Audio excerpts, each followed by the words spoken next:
Honest Act is a bill that was introduced by Senator Hawley. It's designed so that people that are in the House and the Senate and the President and the Vice President cannot trade individual stocks. I recognize the bill isn't perfect yet and may never be, but what I want to talk about today is anyone, I don't care if you're Rick Scott, I don't care if you're Donald Trump, I don't care who in the world you are, who comes out and says that somebody who is in Congress should be able to trade individual stocks is a complete and utter moron. Now, for you idiots out here who seem to think that no business person is going to be willing to go to Congress because they can't trade stocks, I tell you what, I'll do it right now. I'll take over for Lindsey Graham. I'm here in South Carolina. I don't have a problem with it. It's not an issue for me. I'll divest of all my stocks the moment I'm elected. Not a big deal. I'll be happy to just go into mutual funds or, index funds, whatever it needs to be on ETFs. I don't care. And there's a ton of us out there that would do that. We don't need to become multi-billionaires like you idiots are on the backs of the American people. And I'm willing to bet there are millions of us out there, or at least thousands of us out there, that be willing to do that too. It's not about making stocks, or at least it shouldn't be.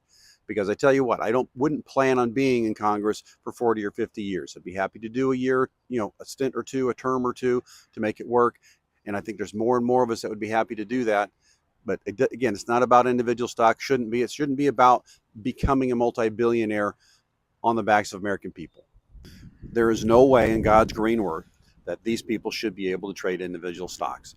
And if they can't set aside being able to buy individual stocks for a couple of years so that they can help the American people, it's the wrong job for them. In fact, again, the main people up there should not be staying for 30 and 40 and 50 years. They should be there for one, maybe two terms at best. We really need to get term limits on these idiots. And if they weren't planning to stay in Congress for 50 years, this wouldn't be an issue. If they were only going to be in there for 2, 4, or 8 years or 10, again, not a major issue for these people. But if they're planning to stay there for 40 or 50 years, I understand why it's a problem for them, or they think it's a problem for them. But it really shouldn't be. This should be about the American people, not about these idiots. And again, it's all about the one person thinking they're more important than everybody else. So feel free to give me your comments on this. To some extent, I don't know that I care, because I don't care what these idiots say. This should be stopped. It should never have been allowed. And I don't know why we even continue to push this on. And if I hear anybody talk about this, bring them on. I'll be happy to do a podcast with them, whatever, because there is nothing these morons can say that can actually defend the fact that they should be able to buy individual stocks. Nothing, period. Dickie out.